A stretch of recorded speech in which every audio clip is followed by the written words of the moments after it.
land on Earth has been claimed. The ocean is humanity's next frontier.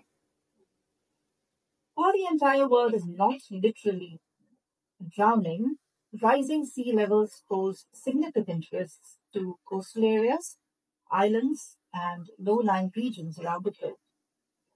Hi, I'm Paige, and in Chezuba Talks today, I'm going to talk to Carly Jackson about something that is catching on, something that is controversial, but very interesting. I'm talking about seasteading. Seasteading is living on environmentally restorative floating islands with some degree of political autonomy. This term comes from homesteading, which means making a home for oneself in new uninhabited places. It generally has associations with self sufficiency and a frontier lifestyle. Seasteading is reminiscent of the idea, but at sea. And the Seasteading Institute is a non-profit organization based in California. And I'd love to know more about this concept. And Carly, welcome to Chezuba Talks. Thank you for having me. Carly is the development director of the Seasteading Institute, and she is going to explain what this concept is, why did the founder think of this, and how it is going to help humanity. So, Carly, could you tell us when this concept started and by whom? Well, the Institute started about 15 years ago. The concept, it's hard to say because whenever I give a time frame, then someone will share evidence of some older iteration of living on a floating island. So there have been people living on boats for their whole lives in Southeast Asia, and there have been islands made of grasses that float in a lake in Mexico. So and we like to claim that as part of our history as well. But the Seasteading Institute started about 15 years ago with the idea that there is a lot of there's a lot of innovation that can happen in governance if people were free to do it. And if you had innovation in governance, you could have innovation in technology, which would, people definitely want to work towards improving the environment, to finding clean energy, new sources of food that are renewable, reversing the acidification of the ocean, and all of these desires kind of bump up against red tape. And if you could go out onto the ocean and innovate on the ocean in these small scale experiments, then you can take the knowledge from that and bring it back to land. That innovation goes for how do you organize and innovate around people too, and governance. And so how did this technology come about, and how difficult is it? Because I would assume floating islands, not only in terms of growing crops there, but also in terms of living, everything that comes with living, that includes garbage, that includes sewage, that includes production, that includes, creating employment. So how does this thing work? If you could just help us with the baby steps. Sure. So there are many options. So anything I say, just know that there are probably 10 or 20 or 100 other ways to do it. But as you mentioned sewage and waste management, we have a number of people in our community who are very passionate about waste management, thankfully. So we just recently had an online event featuring one of our partners, Colin Lennox, who has developed what he calls a wetlands in a box. So he has studied the biological processes in wetlands for how they break down waste and return it to the ecosystem. And he's developed a way to harness those biological processes into a small device that can be used on a single family seastead. He's used similar technology for cleaning the water that comes out of like food processing plants. So there's a lot of waste and it's funny, there's a fine line between waste and nutrients. And so it's just a matter of how can you access that waste so that it becomes a nutrient. And so he's looked in that and has a device that if you were building a seastead right now and wanted to use it to manage the waste on your seastead, you could build it and have it as a working piece of technology on your seastead. And the technology for floating has been there for hundreds of years. Another one of our partners takes the basic spar design, which is used for oil and gas companies. It's a very common floating vessel that is meant to be out on the ocean permanently. It doesn't come into dock like a boat. The only difference is when you build that vessel for oil and gas, it's very large and you're dealing with dangerous chemicals, but you can bring it down, scale it down to house a single home or office. It's the same technology that keeps the vessel floating. It's just at a much smaller scale. So, Carly, tell us, how do you plan to have a seastead in a place that is, facing harsh marine environments? Yes. So the first step is to build seasteads in places where you will not see a lot of storms. So there's a ring around the equator where you will not see hurricanes or high waves. And you start small, start from shore, develop the technology until you move out further and further, and you start in the area where you're not going to get harsh winters or ice or high waves. And there's plenty of space on the ocean to start out. And then there are ideas for building seasteads that can, dip underwater if a storm is coming and just miss the storm by going underwater. But, that's still an idea. But once you get out there and can test it out, then we can start building for those kinds of environments. Yeah, it sounds very, very interesting. So, what are the benefits, if I go to say, what are the benefits and what are the challenges of living in a seastead community? First, let's talk about the benefits. Sure. Well, the benefits are you can be creative in developing energy, technology, etc. So if we have the Seasteading book, which was written a few years ago, and in the Seasteading book, president of the Seasteading Institute, Joe Quirk, talks to many different innovators who are looking at OTEC energy. So OTEC is ocean thermal energy conversion, where you take cold water from deep in the ocean, you pump it up, and the temperature contrast turns a turbine, and that generates energy, and it's a clean energy.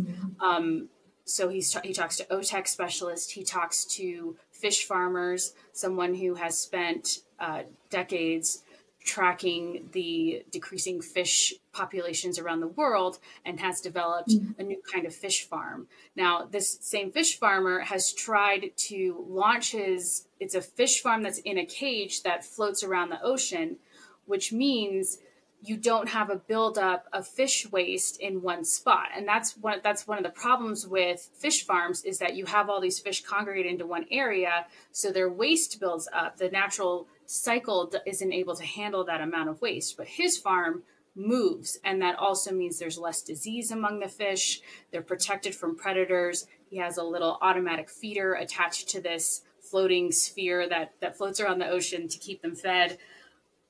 But he tried to launch this in Florida, and he couldn't. The many layers of local government prevented him from getting a permit. It's a new kind of thing. So that's the kind of challenge that a lot of our seasteading supporters have, is that they want to test out and innovate, but they run into these roadblocks of people who just aren't equipped. And there's no blame on those folks. They have full-time jobs approving permits for fishing. While something new comes along, it doesn't fit into what they've been told they can approve, and then it just gets stopped. So going out on the sea, you can innovate, you can test it out, you can prove to people that it's safe, effective, is not going to destroy the environment, and then they can approve it back on land. we want to see an innovation in governance too, right? So one chapter in the Seasteading book talks about when the United States was being settled, Wyoming in particular. There were a lot of men traveling out to Wyoming to settle the land, and they could not find wives. There were not enough women going out there for the men to marry. So Wyoming gave women the right to vote in an effort to attract women to settle Wyoming. And so we see that in a lot of different examples of when you're trying to attract people, especially people who are marginalized in the existing society. When you go out to the edges of society, those marginalized people can gain some kind of political power. And I mean, we think that's a great thing, right? We want to see equality across the world. So we want to see that kind of innovation happen too. You know, what is broken in our current governance systems? Can we experiment in these small communities on the ocean and find better ways to organize a community that's peaceful, right? Right. You know what comes to my mind? Water world. Water world comes to my mind when I look at, I listen to all these things. What about international law? What about international waters? What about fisherfolk, crossing certain borders in the sea, in the ocean? So, what are the implications of creating these new entities, which are supposedly autonomous? They are autonomous, right? Or are they ruled by some? We again, there's always flexibility. We expect that, well, currently our main project now is called the Classification Project. It takes some time to explain, but the idea is that there's a long history of maritime law. Thousands of years, people have been traveling the ocean, and it has not been claimed by any one government, right? So sailors and governments have had to negotiate these different ways of if a problem happens on the ocean, how do you resolve the dispute, right? So there are courts, there are practices, there's a long tradition, and we are working within that same tradition, right? So part of international law is that vessels have a flag. So if you have any kind of vessel that's on the ocean, you have a flag with an existing country, right? So that's what our classification project now is, working to develop partnerships with flagging registries so that seasteads can be flagged with a nation's flag, right? But the thing is, the flag, first of all, there's sort of a marketplace of flagging registries, right? So if you have your vessel and the flagging registry says, we're going to now charge you $1,000 more per year to renew your flag, you can say, well, maybe I'll look at a different flagging registry. That doesn't happen right now where I live in my home. If I don't like the taxes, I can vote against it. But if my vote doesn't win, I can't say, well, I'm going to have another city do my taxes instead of the city I live in, right? So that's but you can do that with the flag. So, and the flag, essentially, a flag for a vessel is like a passport for a person. So if you know anything about some of the struggles that people who are born and aren't given the passport, they don't have an entryway into beyond citizenship, being able to have a job and make a living, or, claim any kinds of rights of a citizen of a country. And so it's similar, a flag for a vessel. If you have a vessel that isn't flagged, any other ship that comes along can claim it or destroy it, and that's because if you have something floating in the ocean that's large, it could be dangerous. If no one is managing that piece of property, it could be destructive. So you kind of have a flag to say, no, this is being managed. There are rules of engagement for dealing with the people on this vessel. And we are working to essentially create the definition of what a seastead is in classification. And the flagging registries look at classification to determine whether or not they can flag a vessel and what sorts of requirements they're going to put on the owners of that vessel. Let's take a break to understand what Chezuba is. Everyone at some point ponders on how this beautiful life can be made more meaningful. Maybe you're a leader trying to enhance your employees' experience at your organization.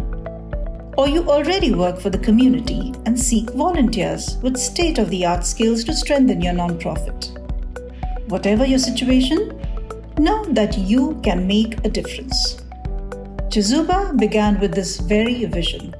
A vision to facilitate every skill and every passion in the world in meeting a social need. Corporate volunteering has several benefits for both businesses and organizations. In parallel, experienced and enthusiastic volunteers join NGO workers, enabling them to serve the community more effectively.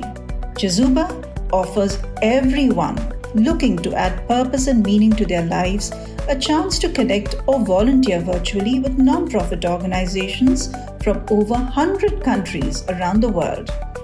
Visit www.chezuba.net and explore opportunities to find meaning. Chezuba, your platform to do good. And now, back with our guest. Sounds like a lot of work to me. Sounds like a lot of, red tapeism, a lot of processes, and, okay, suppose we accept that this is done. What about the social aspect? What about the cultural diversity? Would this be open to all sorts of people, irrespective of race, gender? And, there has to be some sort of community building. So, how will that work? Does somebody get citizenship based on certain criteria? Well, we are excited to see what kinds of community come out of it, right? And the Seasteading Institute won't have any sort of control or authority over seasteads, but through classification, we can say this is an approved seastead and the Seasteading Institute supports it. And so for us to support a project, we want the founders and participants in that project to adhere to our 8 great moral imperatives, which are listed on our website. And they include feed the poor, feed the hungry, end poverty, cure the sick. There are a lot of different phrases related to it. Improve the environment, live in balance with nature. Those are all part of our moral imperatives. And those only projects that meet those moral imperatives will be approved by the Seasteading Institute. And that includes being open to people from all different countries, races, creed. But you also have to allow those people to leave if they don't like, or if, Right. if there's any kind of conflict, or if it just doesn't suit them, right? We want it to be along the same lines of, do you prefer Coke or Pepsi? Well, there's no hard feelings if you want to have a Pepsi and I like to have a Coke. Go ahead and drink what you want to drink, or live in the seastead community that you want to live in. I mean, we want to see the kind of flexibility where people can trade and have peaceable relations between seasteads. And then if something doesn't work out, or one gets too big and your fish farm is being harmed by too much traffic, well, you take your seastead and your fish farm and you go to another seastead, or you start a new one. And we do see interest from people all around the world. There is a bit of a challenge because we're a small nonprofit and we only speak English, sadly. So we would love to be able to build out our community and work with people who are in all different countries. I mean, we have supporters in Brazil, Africa, all across the United States and Canada and Europe. So we really are a worldwide community, and the culture of seasteaders now is one that is people who want innovation, people who want to try new things, people who want to take those risks. We expect that to be the culture at the beginning, right? It's going to be the risk takers and the people who aren't afraid to try something new, or have the ability to. Sorry? The adventurous people.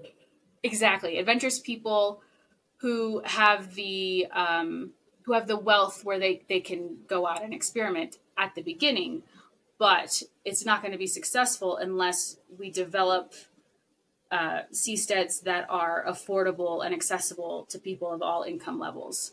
And I mean that from around the world, not just the United States level Right, income, right. right? Because It's the a people in the United States are very generally wealthy. complex, Yeah. very, very complex issue, getting everybody involved, getting all sorts of economic classes into that system, and making sure that it is a sustainable idea, right?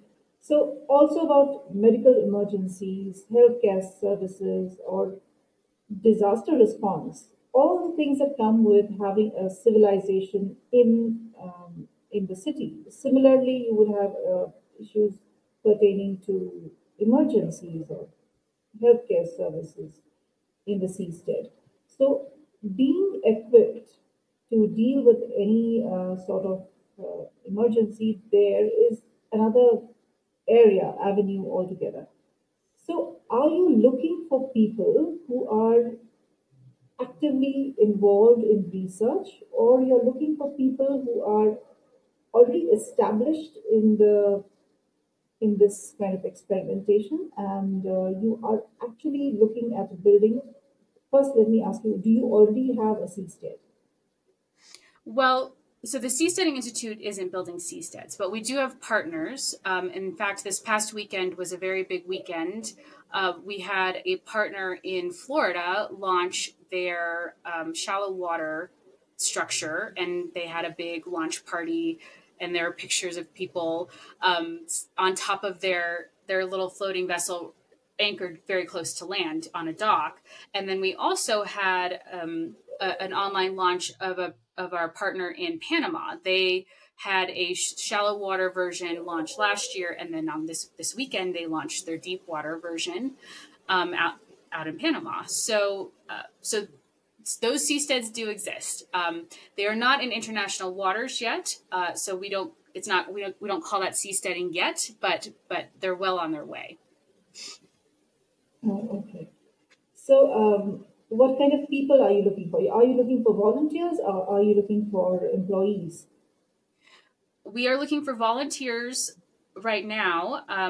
Our main project is the classification project, and we need people who work in the maritime industry. And we do have a couple volunteers, one who works for a classification society, so he understands how that whole process works.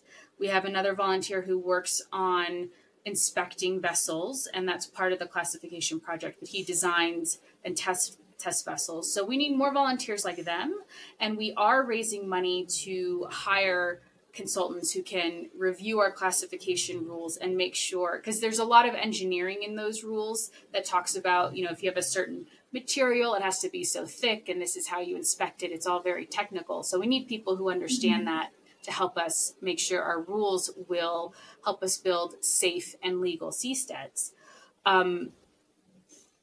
So volunteers, but we are raising money so that we can hire some people to do the work.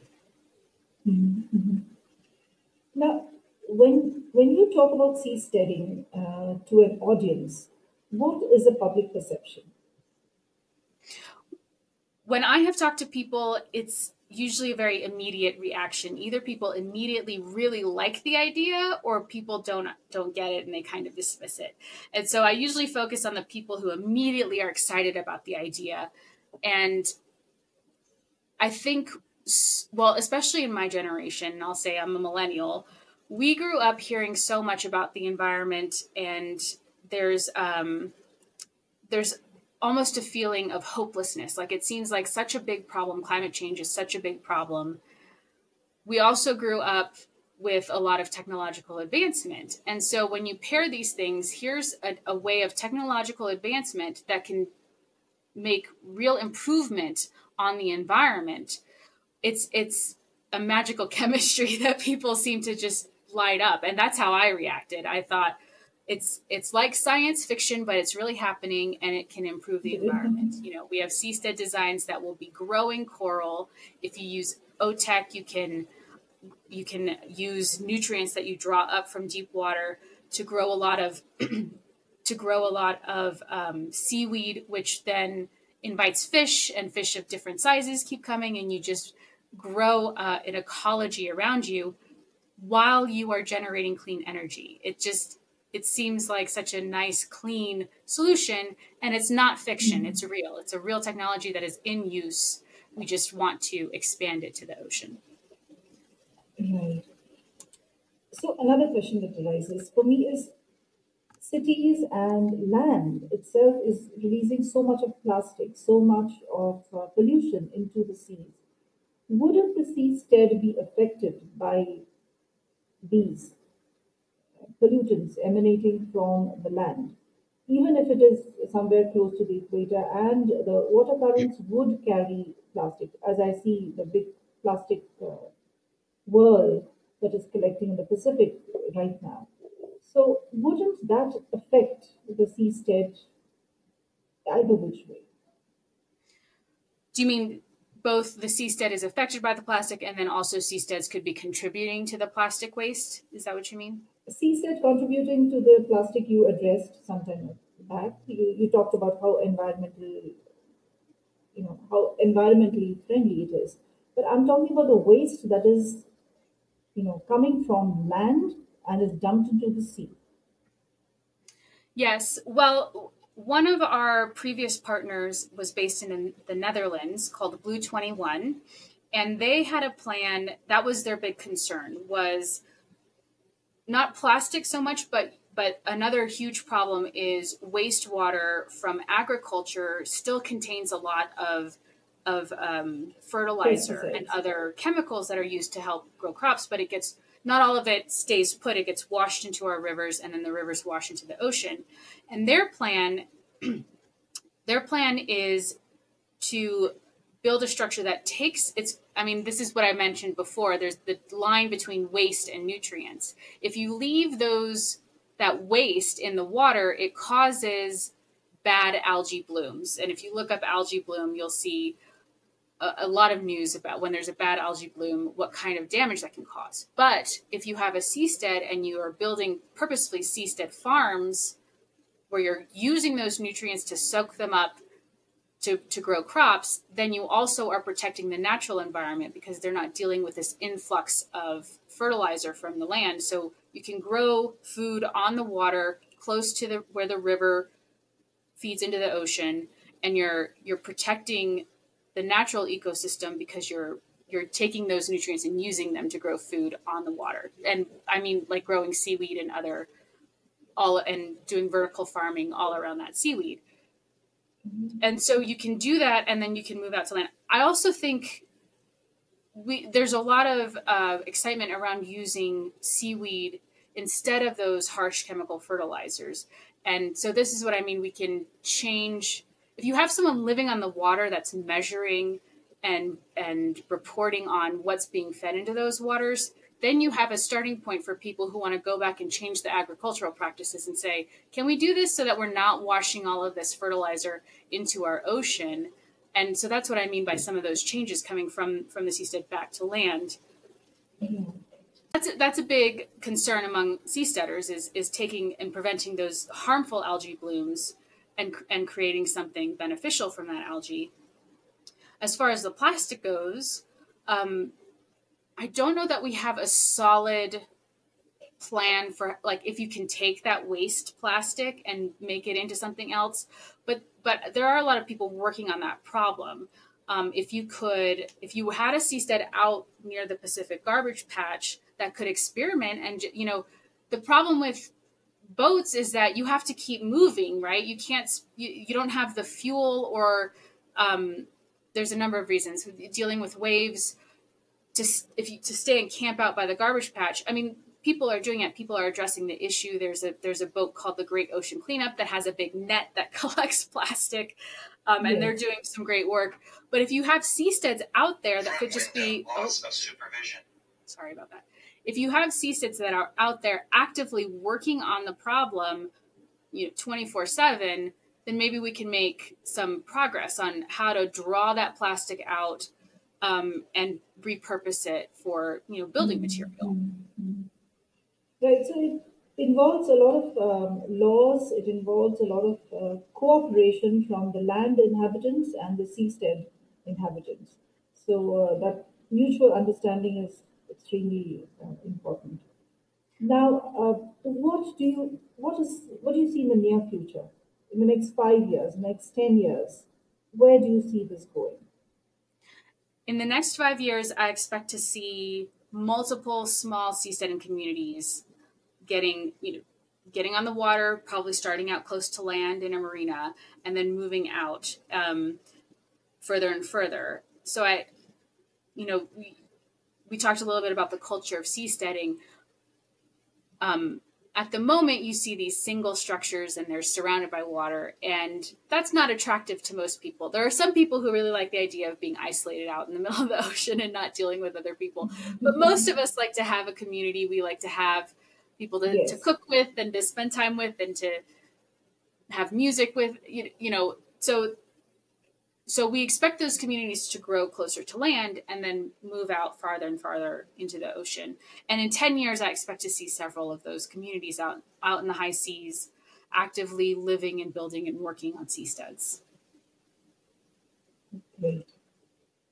Well, it's important to note that while seasteading is a compelling idea for some, it also faces significant challenges and criticisms. Legal issues, international law, environmental concerns, engineering challenges, of course. These raise questions about the viability and the fairness of the communities that would be created. But I think it's all about living with the idea that seasteading is not just about living on the water, but reimagining how we live and interact with our environment. And like you say, Kali, we have to think about the environment first today. It's already late to think about it, but today is the day to do it. I wish you success and thank you for talking to us. Thank you very much.